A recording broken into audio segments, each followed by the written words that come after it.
guys and American pals, welcome back to my channel. My name is Mar and we make art or something similar to here. So hi, how are you? I hope you're doing great, and today I'm bringing a very important video about making money as an artist, which is very important because we need money to live.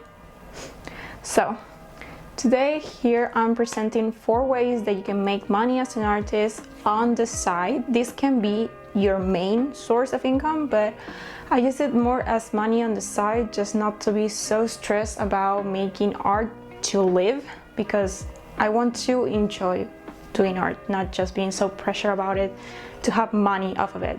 I have these 4 ways that you can make money. I've divided in passive and active income, and I've done some pros and cons list of each, so you can make more of an informed decision if you want to pursue any of these ways.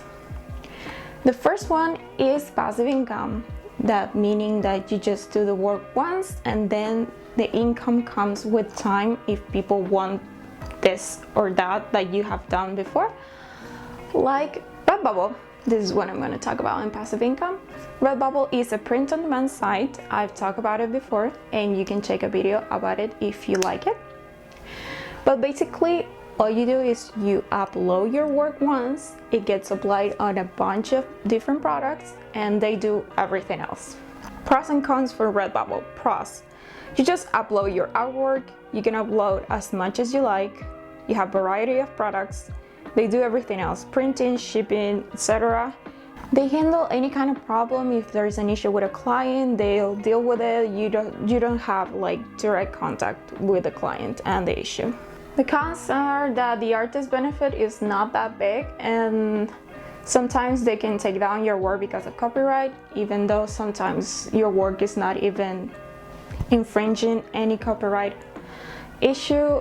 It's weird, sometimes it just gets taken down because you use some word on anything. It has happened to me before, but for the most part I have a really positive experience with Redbubble.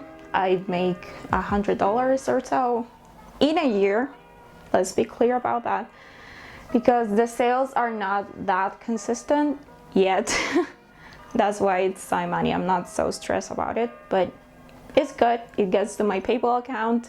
It's verified. So I would recommend it if you don't want to open a shop, because opening a shop I think can be way more stressful and you have to handle everything yourself, and sometimes you just want to have the time to actually make art and not doing all the other things. So Redbubble is a great way to start if you want to have your own shop.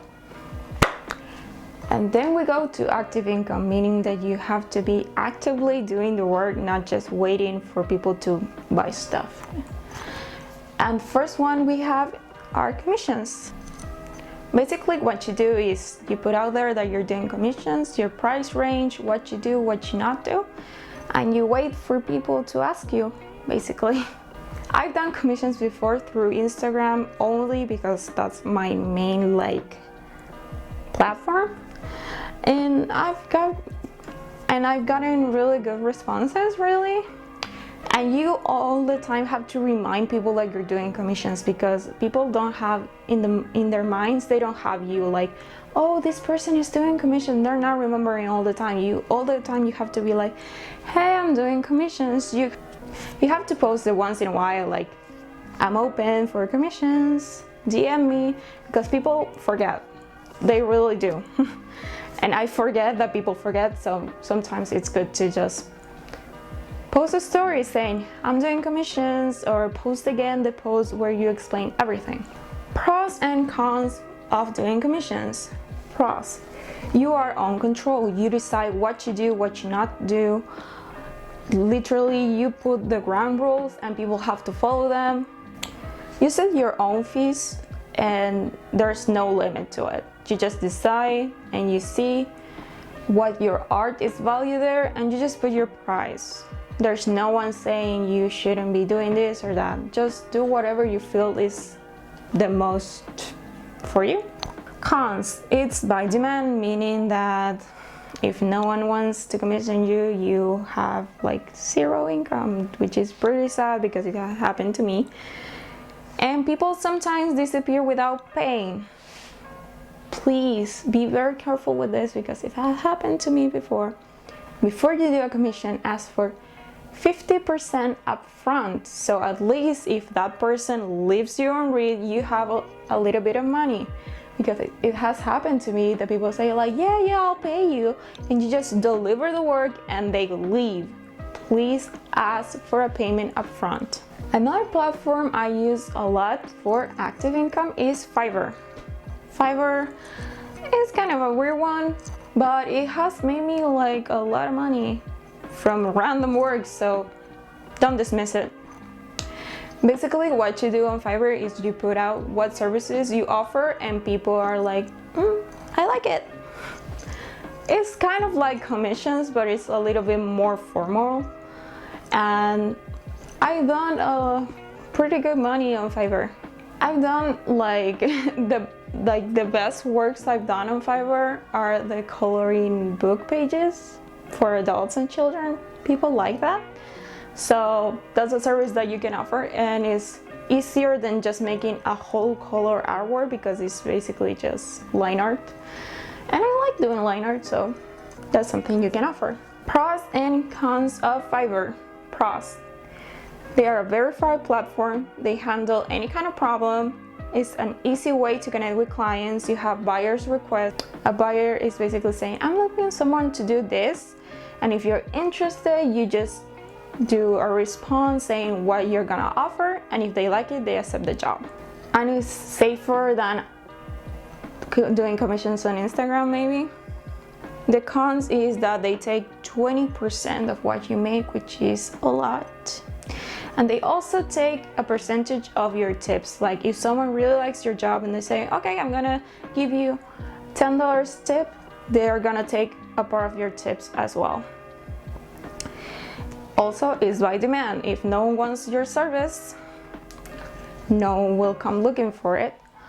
Also, there's a lot of competition in the platform, but don't feel bad about it, because I felt the same way. Like, there's a lot of people, there's a lot of services. Some people do it cheaper than me, they do it faster than me.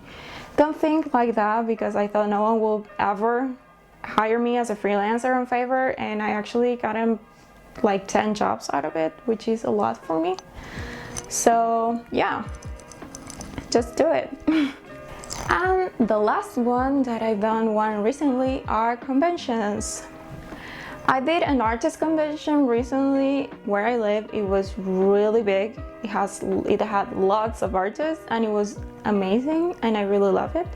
Basically, you just put your work out there. You have art prints, or maybe tote bags, or like little notebooks or things with your art, and you sell it there. You're face to face with clients, which is something that I actually really enjoy. I enjoy talking to people and seeing their reactions when they buy something that they like. It's really nice. So again, pros and cons. Pros: you sell your own artwork. There's no limits there. You can put anything you like. You can make contacts there. A lot of people get really interested in your job in conventions, and most of the time they will contact you after to do something. So it's good to make these connections with people that can lead you to future jobs. You set your fees. There's also no limit for prices. You set your fees of whatever you think your art is worth. It's more beneficial if you talk to the other people that are around you that are also in the convention. What are their fees, so you don't charge a lot or you don't charge too little. Another pro of there is what I said before, is that you are in contact with someone there. You are seeing their face. I've never been happier when someone is like, oh, I love your work, I love what you do, it's so beautiful, I love it, I want to have it. It's really inspiring, and it makes you feel like what you do means something. So I love conventions.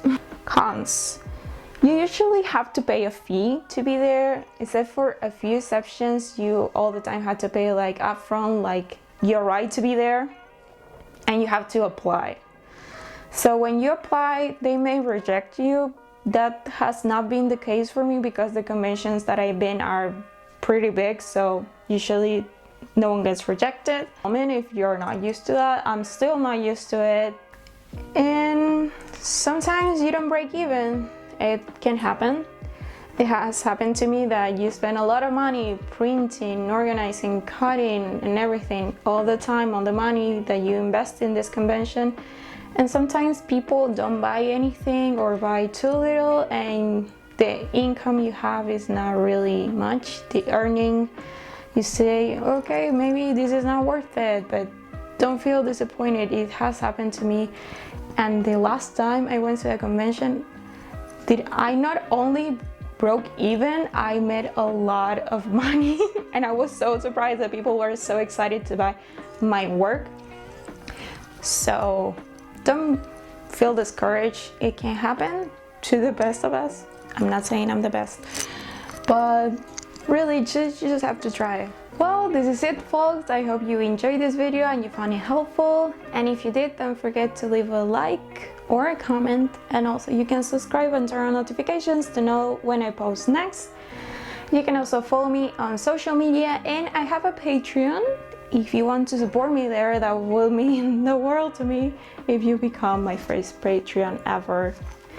So thank you guys so much. I love doing videos and I hope I'm doing them more often. Bye, I love you.